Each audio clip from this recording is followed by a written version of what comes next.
어떤 사람이 진정으로 그 성격이, 그 삶이, 아니 그 사람의 특성이 어떤지를 알려면은 이것저것 살펴보아야 할 것들이 있겠지만 그 중에서 아주 중요한 시금석의 하나는 그 사람이 무엇을 자랑하느냐 하는 것을 보면 쉽게 알 수가 있을 것입니다.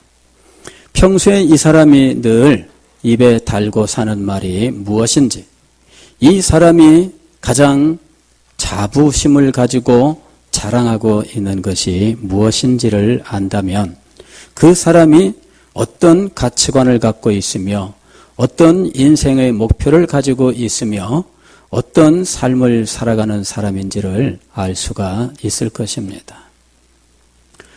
오늘 우리 자랑이라고 하는 이 문제는 교회 안에서도 예나 지금이나 변함없이 교회를 어지럽히고 있는 문제 중에 하나입니다.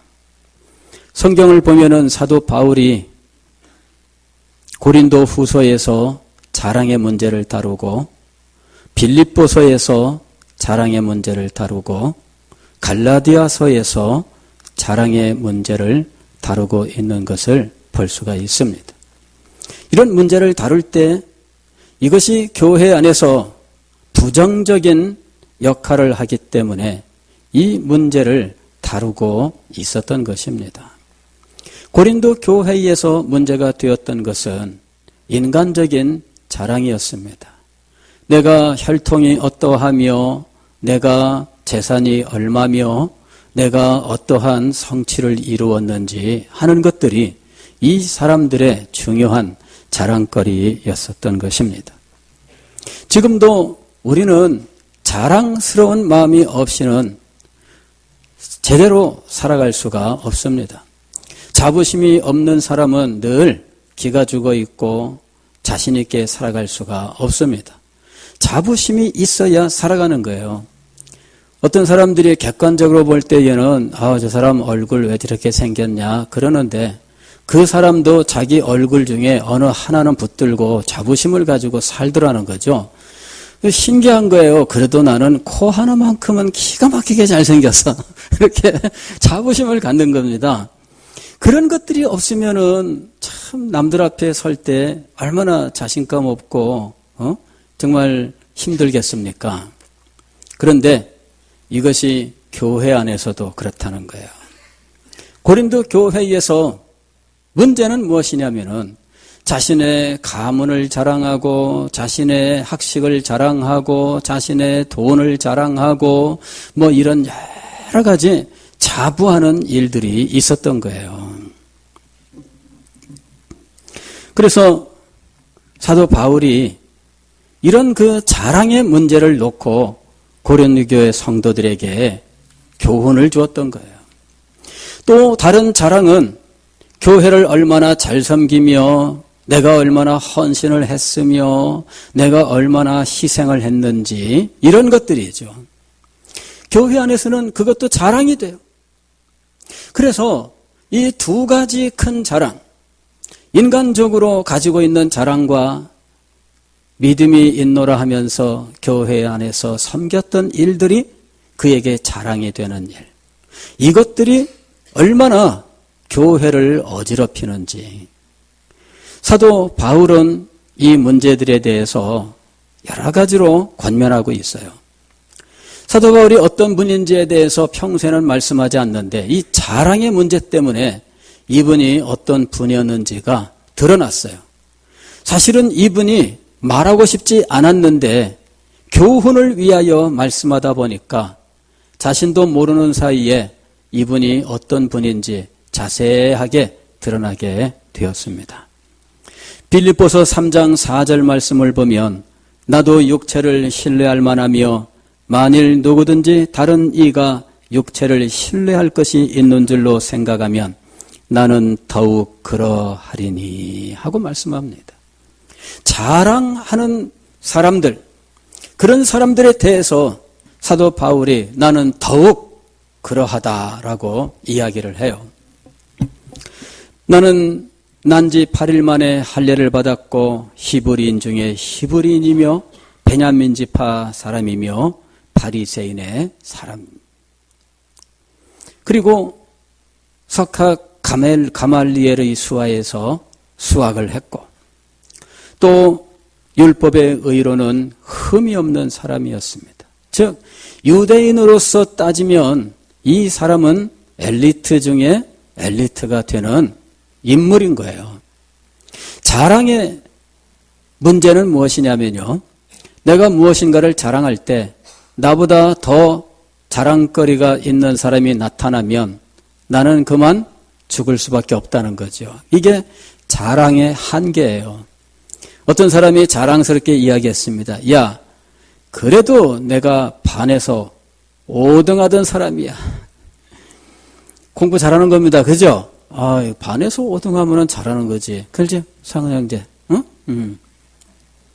근데 그 옆에 어떤 사람이 한마디 합니다. 나는 학교 다닐 때 전교에서 5등 한 사람이야. 그러면은 반에서 5등 한 사람이야. 자랑하던 사람이 이거 참 부끄러워지는 거예요. 폭하고 죽을 수밖에 없죠.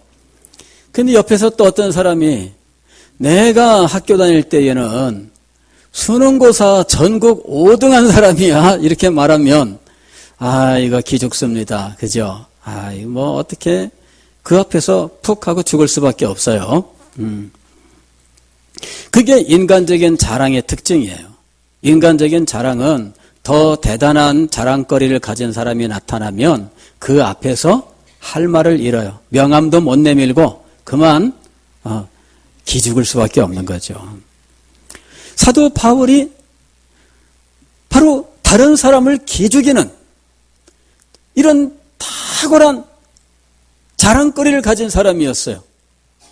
평소에는 말을 않고 가만히 있으니까 사람들이 만만하게 봤습니다. 이분에 대해서 전설에 의하면은 뭐 키도 뭐 이렇게 큰 분이 아니고요.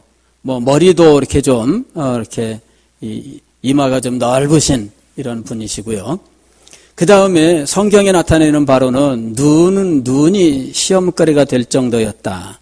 그러니까 눈에 아마 이렇게 보기 흉한 이런 흉터가 아마 져 있어서 사람들이 보게 되면 아마도 이렇게 유쾌한 기분이 안 드는 이런 모습이었을 것으로 생각을 해요. 그래 이분이 다른 말은 안 하고 십자가만 전하고 복음을 가르치니까 사람들이 복음은 받긴 받는데 이분에 대해서 은연중에 참 모양도 또 배경도 없는 것 같고 뭐 여러 가지로 참 이렇게 인정할 만한 것이 없는 것 같은 거예요. 그래서 복음을 받을 때는 몰라도 어느 정도 세월이 지나고 나면 은연중에 이분의 권위에 대해서 도전하는 일들이 있었던 거죠. 자, 사도 바울이 이에 대해서 이야기하는 겁니다. 나도 자랑할 만한 것이 있는데 내가 무슨 자랑하려고 자랑하는 것이 아니라 정말 그 사람들이 말하는 대로 해본다면 나도 이런 거 자랑할 만하다 하고 얘기한 거예요. 그 얘기를 듣고 보니까 이 다들 이 사도 바울 앞에서는 명함도 못 내밀 상황인 겁니다. 심지어는 로마의 백부장도 사도 바울한테 부러워가지고 내가 로마의 시민권을 가졌노라. 그러니까 언제부터 가졌습니까? 날 때부터 가졌습니다. 그러니까 갑자기 고개를 90도로 딱 숙여서 인사하더니 그렇습니까? 나면서부터 로마의 시민권을 가졌다고 하니까 백부장도 쩔쩔매요. 왜냐하면은 백부장도 시민권을 못 갖고 있어요. 원래 로마는요, 군대 가려면은 로마의 시민권을 가진 사람만 갈 수 있습니다. 귀족은 귀족대로 각자 전쟁에 필요한 것들은 자기 스스로 다 조달해야 돼요. 그래서 뭐 마차를 끌고 나갑니다. 뭐 전차를 몰고 나갑니다. 말을 타고 갑니다. 이러면은 그게 다 그 사람의 부와 신분을 나타내는 거예요. 그리고 그런 것도 없는 사람은 걸어서 참전을 해야 됩니다. 예.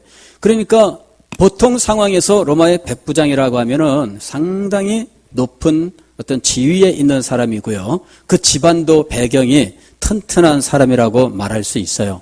그런데 로마가 점점 시대가 흘러가면서 이런 상황들이 좀 변하게 되었는데 나중에는 이 군대에 자원 입대하는 로마의 시민이 아니지만 군대의 자원 입대자들을 받아주는 일이 있어요. 그러면서 일정 기간 동안 군복무를 마치게 되면 로마의 시민권을 이제 주는 일이 있었던 거죠. 그래서 로마의 시민이 아니면서도 로마 군대 군인이 된 사람들이 있었던 거예요. 사도 바울을 만났던 백부장 중에 한 사람은 그런 사람이에요. 로마의 시민권은 없는데 이제 얼마 있으면 받을 거죠. 몇 년 남았는지는 모르겠지만 이 사람은 아마 날짜를 세가면서 며칠 남았다 그러고 있었는지 모르겠어요. 군대 가면은 다들 제대 날짜 딱 정해놓고 며칠 남았다 이런 거 계산하고 있잖아요. 스마트폰 앱 보게 되면요, 군대 제대 날짜 계산해주는 앱도 있습니다. 휴대폰 오늘은 당신이 며칠 남았습니다. 제대 며칠 남았습니다. 이렇게 알려줘요. 야, 그거 참 처음 군대 가면은 이 고참들이 신참한테 묻습니다. 너 제대 며칠 남았어? 그러면 천 며칠 남았습니다. 이렇게 이제 대답을 하거든요. 그러면은 야, 그날이 오냐? 그날이 오냐? 그리고 건방지게 지금부터 나갈 생각하고 있다고. 예, 자기도 지금 못 나가고 있는데 쫄병이 지금 나갈 날 계산하고 있다고. 아, 혼납니다. 로마의 백부장이 로마의 시민권 받을 날짜 계산하고 있었는지 모르겠어요. 사도 바울이 얼마나 대단하게 보이겠습니까? 아, 그러십니까?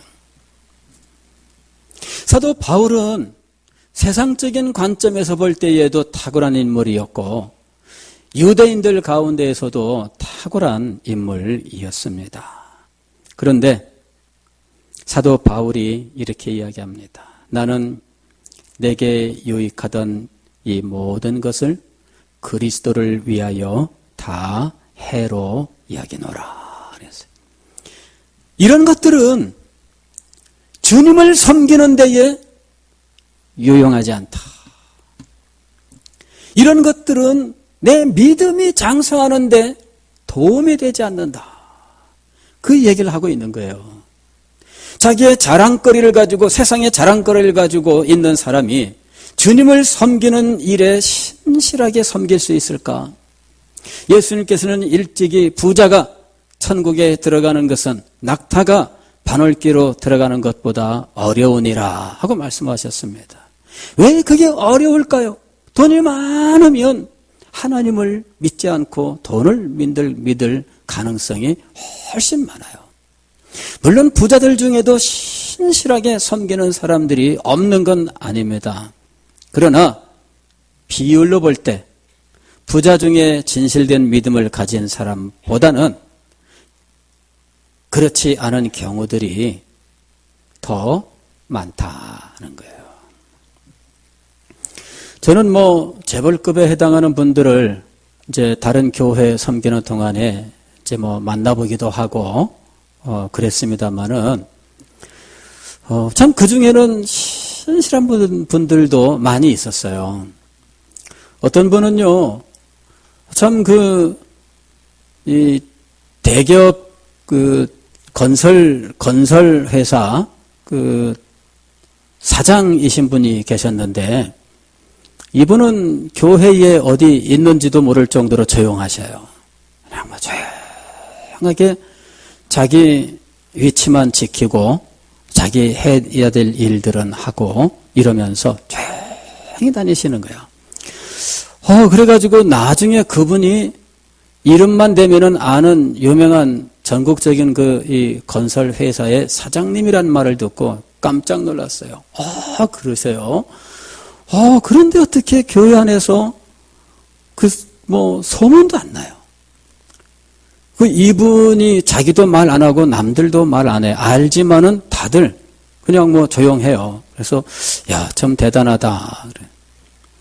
갔더니 어떤 안수집사 한 분은 한솔재지 부사장이었는데 이분도 표가 없어. 무슨 그런 회사의 부사장님이라는 표가 안 나는 거 있죠. 왜냐하면은 교회 일에 아주 다른 분들과 똑같이 봉사를 하거든요. 여러분, 우리는 뭔가 지위가 있고 뭔가 남들보다 대단한 것이 있다고 생각되면 떠받들림 받기를 원하지 그들 속에서 표 안 나게 섬기는 이런 경우들은 많지 않잖아요. 그런데 이분은 다른 평범한 사람들, 보통 사람들 사이에 들어가서 전혀 표가 나지 않게 그분들과 함께 교회를 섬기는 거였어요. 그러니까 전혀 알 수가 없는 거죠. 정주영 씨 아들 중에 한 분이 있었어요, 교회에. 지금 뭐 이렇게 그 현대그룹의 뭐 이게 회장입니다. 근데 그 집이 성북동에 있었는데 신방을 갔더니요, 그 동네가 다 이 재벌들 집입니다. 그 동네가 다. 예, 집들이 정말 우리가 살고 싶어 하는 그런 집들이에요. 잘 지어놓고 정원도 아주 예쁘게 해놓고 그런 집들인데, 뭐,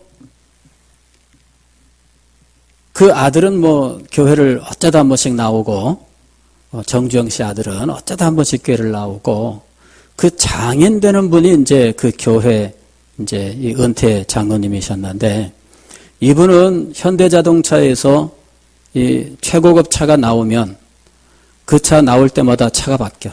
늘 차가 새롭게 바뀌어요. 그 바꿔준대, 회사에서요. 그래서 그런가 보다 하는데, 이분이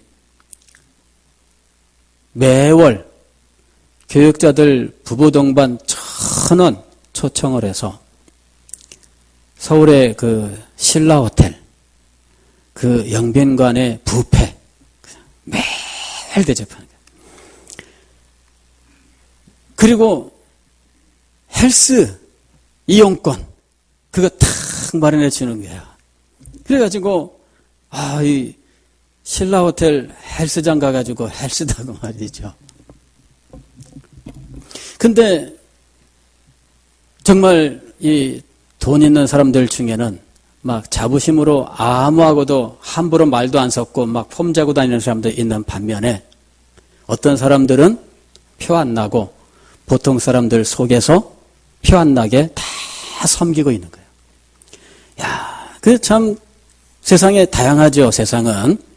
사도 바울이 문제로 삼고 있는 게 뭐냐면은 부자가 문제가 되지 않고 세상에서 지위가 높은 것이 문제가 되지 않는 거예요. 다만 그것이 교회 안에서도 그대로 연장되어서 교회 안에서도 사장님이고 교회 안에서도 회장님이고 교회 안에서도 아주 높은 사람이 되는 거죠. 이것이 문제입니다.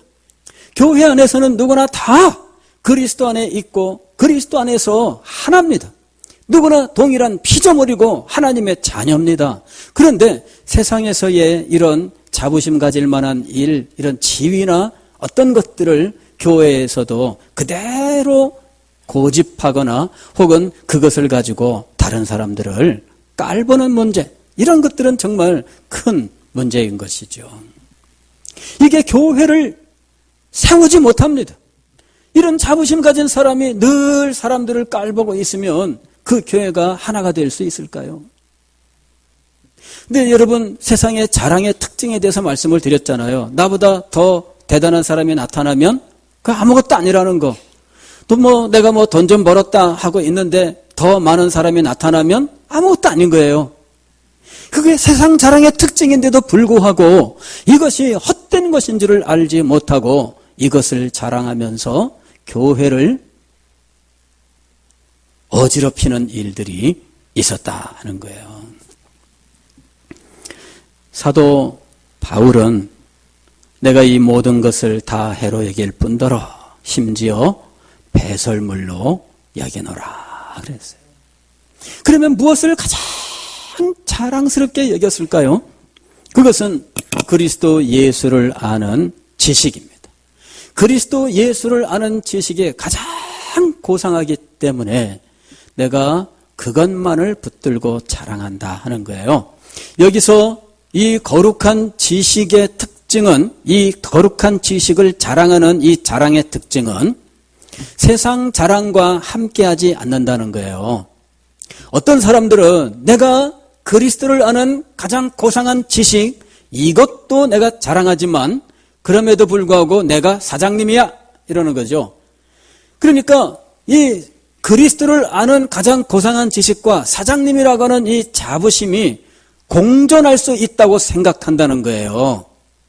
그러니까 많은 사람들이 함정에 빠지는 게 뭐냐면은 이것이 두 개를 다 가질 수 있다고 생각하는 것이죠. 나는 예수님을 믿어, 그러나 나는 부자야 이러는 거예요. 나는 예수님을 믿어, 그런데 나는 판사야. 그럼 어쩌라는 겁니까? 근데 이 두 가지를 공존시킬 수 있다고 생각하는 거예요. 그래서 말씀을 들을 때 이 말씀을 제대로 듣지를 못하는 겁니다. 사도 바울이 왜 이 말씀을 하시는지를 제대로 이해하지 못하는 거예요. 사도 바울은 이 두 개는 공존할 수 없다는 것을 말씀하는 겁니다. 둘 중에 하나여야 돼요.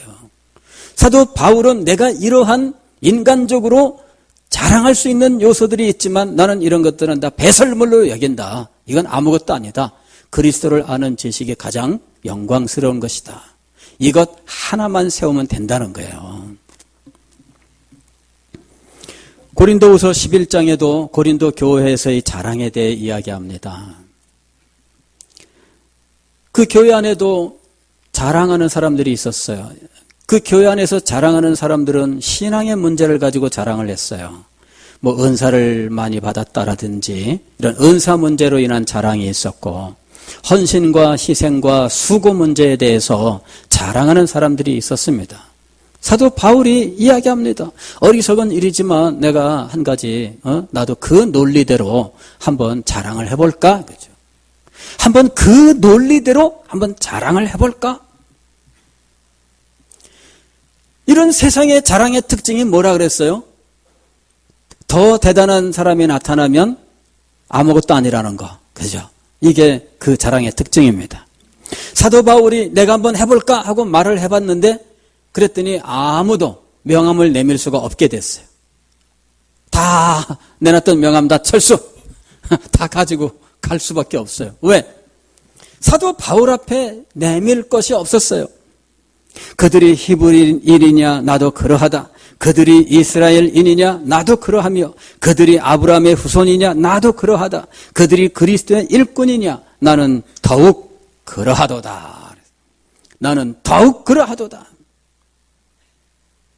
내가 수고를 넘치도록 하고 옥에 갇히기도 더 많이 하고 매도 수없이 맞고 여러 번 죽을 뻔하였으니 유대인에게 40에서 하나 감한 매를 5번 맞았으며 3번 태장으로 맞고 1번 돌로 맞고 3번 파선하고 일주일을 깊은 바다에서 지냈으며 여러 번 여행하면서 강의 위험과 강도의 위험과 동족의 위험과 이방인의 위험과 시내의 위험과 광야의 위험과 바다의 위험과 거짓 형제 중의 위험을 당하고 또 수고하며 애쓰고 여러 번 자지 못하고 줄이며 목마르고 여러 번 굶고 춤고 헐벗었었노라. 누가 이 앞에 명함을 내밀 수 있겠어요? 이런 일들을 당하는 동안에 사도 바울의 몸에는 이런 일들을 당한 흔적들이 남기 시작을 했습니다. 제가 작년 가을에 10월 초에 계단 올라오다가 갑자기 계단을 발로 이렇게 탁 하고 이렇게 왜 건드리고 이제 계단 위를 제대로 못 디디는 경우가 있잖아요. 탁 했더니 몸이 앞으로 확 하고 이제 넘어지는데, 또 넘어질 때 사람이 손을 또 이렇게 써서 안 넘어지려고 하잖아요. 안 넘어지려고 이렇게 하는데 계단 그 난간 거기 거의 그 대 이렇게 해놨잖아요. 거기에 손을 탁 쳤는데 새끼손가락 요 마디가 정통으로 맞았어요. 한 2개월 동안 이게 풍선처럼 부풀었는데 안 빠져.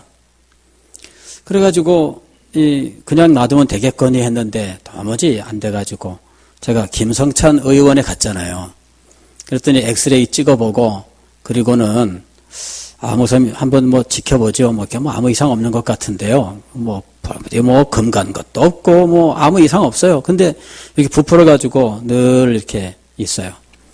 일주일 후에 갔더니 아무래도 한번 그 목사님 주사 한번 놓겠습니다. 그랬더니 관절 사이에다가 주사를 놔. 이거 되게 아픈데요. 그래. 그래서 뭐 아프면 얼마나 아플까 한번 놔보셔. 그랬더니 이게 이렇게 두 번 또 그 다음에 또 한 번 두 번 이렇게 해서 이제 이 두 번씩 두 번을 했는데 관절 사이에다가 주사바늘 콱 꽂아가 놓고선 쭉 주사바늘 하더라고. 아프시죠? 그러는 거야. 그래, 이거 지금 아프다고 말할 정도로 아픈 건지 그거 생각하는 사이에 끝났어요. 그래서 아프다고를 말 못하고 뭐 아프지 않으니까 가만히 있었겠죠. 그런데 그 부풀어 올랐던 거는 싹 가셨는데 아직까지도 이게 자유롭지가 않아요. 이게 안 펴져. 이게. 그래서 맨날 이렇게 해보는데 이렇게 하면은 또 빨갛게 또 막 그래요. 그래서 야 이거 오래 간다. 근데 정말 오래 갑니다. 정말 오래 갑니다. 흔적이 남아요. 제가 차를 내리다가 문을 닫는데 어떻게 문을 닫는데 몸을 대대로 안 빼고 닫다가 손가락이 이 검지 손가락이 문에 탁 끼었어요. 그러니까 문에 껴가지고 손가락 꼈네. 그러고서는 이제 문 열고 했더니 잠시 후에 퉁퉁 붓는데 다음날 병원에 갔더니 이게 금이 갔대요. 이래가지고 종이 두꺼운 종이로 이렇게 대고 임시로 기부스를 하더라고 이제. 근데요, 제가 그렇게 된 지 10몇 년이 됐는데 그동안에 끊임없이 노력을 해가지고 이제서 돌아왔어요. 처음 이게 안 돼요. 이게 손가락이 이렇게 안 돼요. 이렇게 되지. 정말 오래 갑니다, 여러분. 예. 우리 몸에 상처가 나고요. 그러면은 그게 흔적이 남아요. 근데 상처가 많이 나면요, 흉터가 지는데 이 흉터는 안 없어집니다. 진짜인지 모르겠는데 어떤 분이 그러더라고요. 발견하면 노벨상 100% 받을 수 있는 것들 해가지고 얘기를 하는데 그 중에 하나가 뭐냐면요. 왜 면도할 때에 비누 거품이나 이런 거품이 있어야만 살을 베이지 아니하고 면도가 쉽게 될까? 그거 원리를 발견하면 노벨상이다 그러더라고요. 내가 면도할 때 왜 그 비눗방울을 내야 되느냐 이거예요. 그죠? 그거는 노벨상감이래요. 그 다음에 또 틀림없는 노벨상감이는데 뭐냐면은 흉터. 치료할 때 흉터가 안 남게 치료하는 거. 요게 노벨상감이래요. 흉터가 이게 수술하고 나면 수술 자국 남잖아요. 요거 수술 자국 없이 깨끗하게 싹 낫게 되는 그것을 개발하게 되면 노벨상감이래요.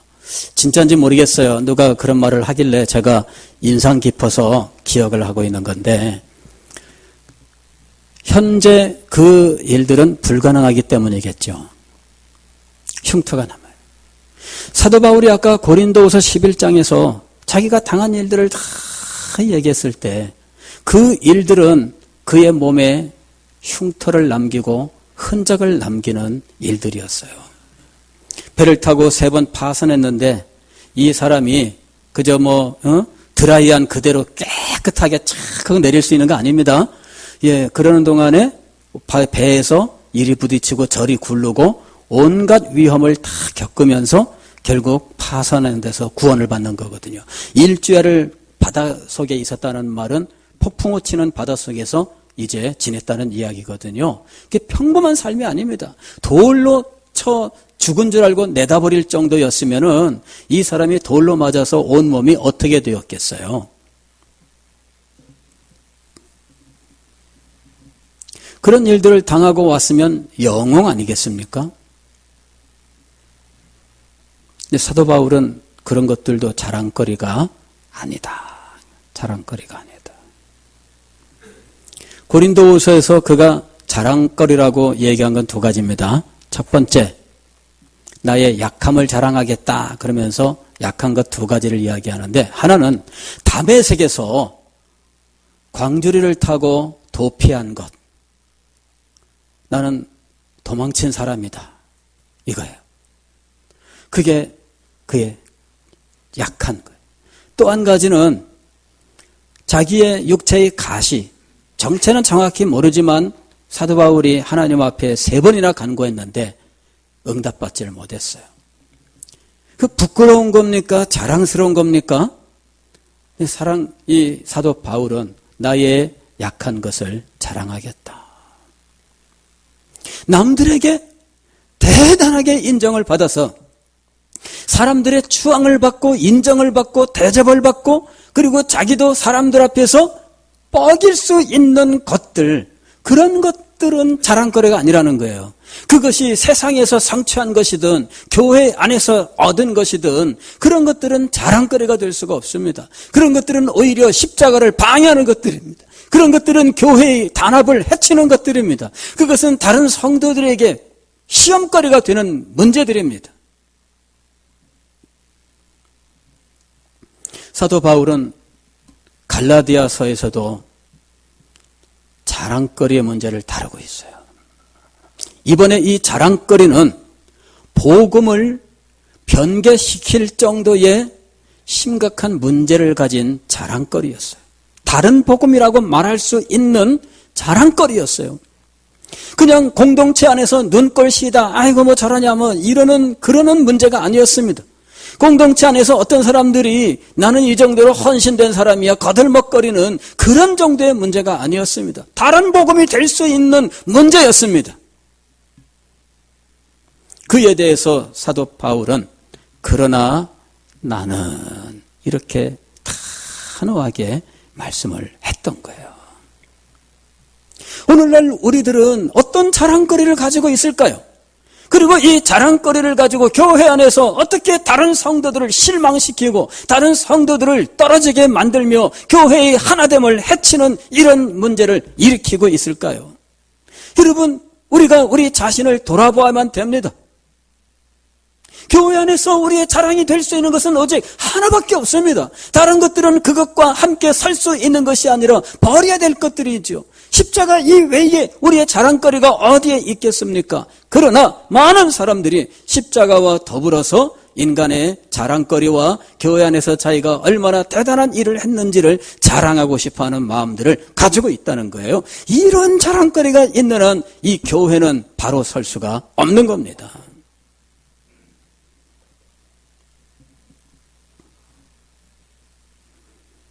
사랑하는 성도 여러분, 우리의 자랑은 오직 예수 그리스도의 십자가밖에 없음을 기억해야 됩니다. 그리고 예수 그리스도의 십자가만을 우리가 들고 나가야 하는 거예요. 예수님께서도 말씀하셨지 않습니까? 나를 따라오려거든 자기 무엇을 지고? 십자가를 지고. 나를 따라오려거든 세상 부귀 영화를 가지고? 세상의 자랑거리를 가지고? 아닙니다. 오직 십자가만을 가지고예요. 그래서 사도 바울이 이렇게 외친 겁니다. 그러나 내게는 우리 주 예수 그리스도의 십자가 외에 결코 자랑할 것이 없으니. 우리 서대신 교회는 누구나 예수 그리스도의 십자가만을 자랑하는 성도들의 모임이 될 수 있기를 바랍니다. 예수님의 십자가, 그 영광, 그 은혜가 우리의 영혼과 삶 속에 역사하면서 하나님의 영광, 그리스도의 그 찬란한 위엄이 나타나는 우리 서대신 교회가 되시기를 주의 이름으로 축원합니다.